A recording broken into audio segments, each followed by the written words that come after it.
Steel didn't make Europe strong. Concrete didn't either. Long before skyscrapers and rebar, medieval builders were quietly pulling off a structural cheat code using nothing but wood, patience, and a brutally simple machine. A machine so effective that some of their buildings are still standing after wars, fires, earthquakes, and even the bombing campaigns of World War II. And almost nobody talks about it. This is the story of the forgotten wood press, and why modern construction still hasn't fully caught up. Title: The Forgotten Wood Press. On screen. Text.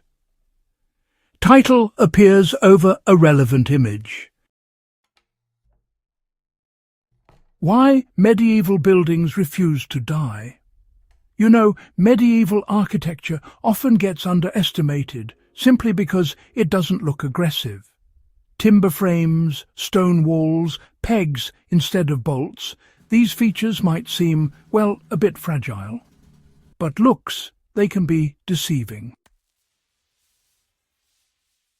When World War II bombs flattened modern brick neighbourhoods across Europe, entire medieval cores stayed upright, bent, scarred, but still standing.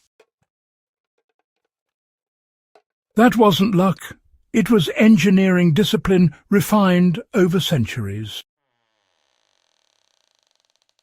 Builders back then understood something we're only rediscovering now. Wood isn't weak. Poorly prepared wood is. And their secret weapon wasn't magic or myth. It was pressure. Relentless, controlled pressure. The wood press was the quiet powerhouse behind it all. What the wood press actually was. This wasn't some futuristic machine. It was brutally medieval, a massive screw press made of wood, powered by human muscle. Think wine press, think olive press. Same concept, different target. Instead of grapes, they fed it beams. Fresh-cut timber is unstable. It twists, it cracks, it shrinks. Medieval builders knew this ruined structures long-term. So they didn't just let beams air dry and hope for the best. They pressed them. Beams were stacked, aligned and compressed under sustained force for weeks or months. The pressure squeezed out internal moisture. It forced fibres to settle into permanent alignment. It accelerated seasoning without destroying strength. The result wasn't just dry wood, it was disciplined wood. Why pressed wood was stronger. Wood fibres behave like bundled cables. When left untreated, those cables pull against each other as moisture escapes. That's when warping happens. Cracks form, joints loosen.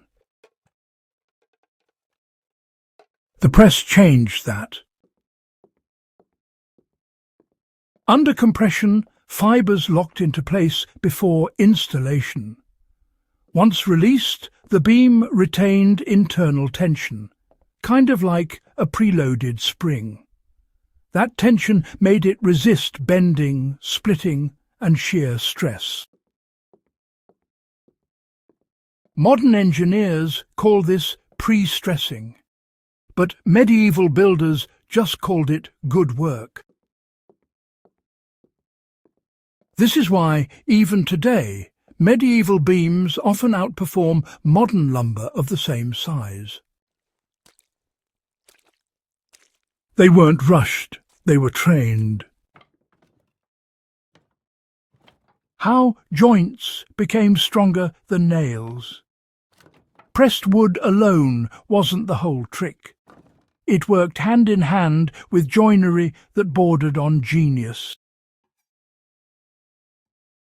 Mortise and tenon joints weren't just fitted, they were draw-bored. Peg holes were drilled slightly off-centre. When the wooden peg was hammered in, it yanked the joint tighter under internal stress. Now add pressed timber to that system. The beam wanted to return to its original shape. The joint wouldn't let it. That constant internal fight locked structures together without metal fatigue, corrosion, or failure points. That's why medieval buildings flex instead of snapping. They move, they breathe, they survive. Why fire didn't kill them? Here's a detail most people miss. Pressed beams were denser. Denser wood burns slower. When exposed to fire, the outer layer chars and insulates the core. The structure holds long enough for the fire to pass or burn out. This is why timber-framed medieval buildings often survive fires that collapsed newer structures around them. Firefighters during World War II noticed it. Timber frames stood while concrete cracked and steel warped. Nobody wrote headlines about it, but the evidence was right there in the ruins. So, why did the knowledge vanish, you might wonder? Well, the wood press didn't disappear because it failed to work. Oh no, it vanished because speed, quite simply, replaced patience. The industrial age, a time when faster builds were in high demand. Mills, you see, replaced the skilled craftsmen of old. And nails, well, they took the place of traditional joints.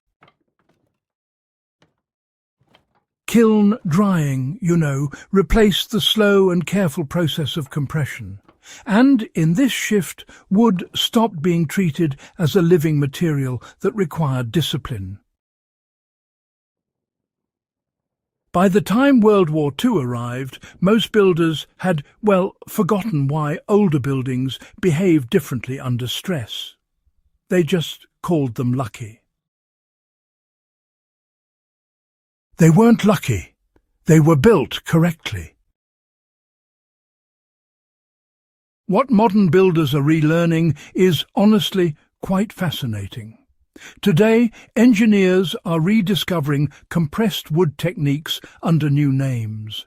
Densified timber, cross-laminated timber, pre-stressed beams, lab coats instead of aprons, computers instead of calloused hands. Same idea, same physics. The difference is medieval builders learned it through failure, through buildings collapsing, through rebuilding smarter every time.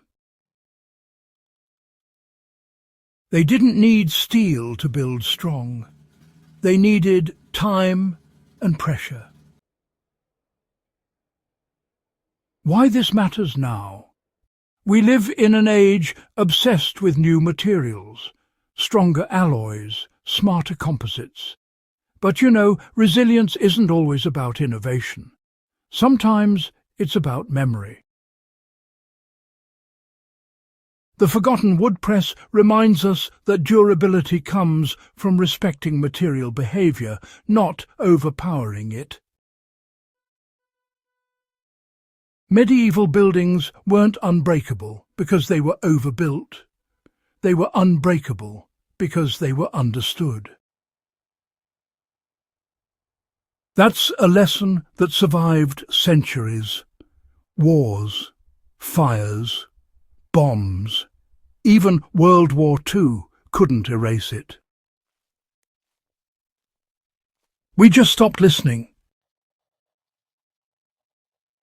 And that's the real tragedy.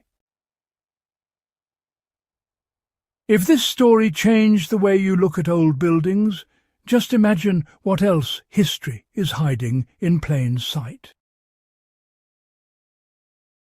Subscribe to the Scars of a Global Stormfronts. Share this with someone who thinks modern always means better. And, stay sharp. Because the past still has teeth, and it's biting back. The Scars of a Global Storm.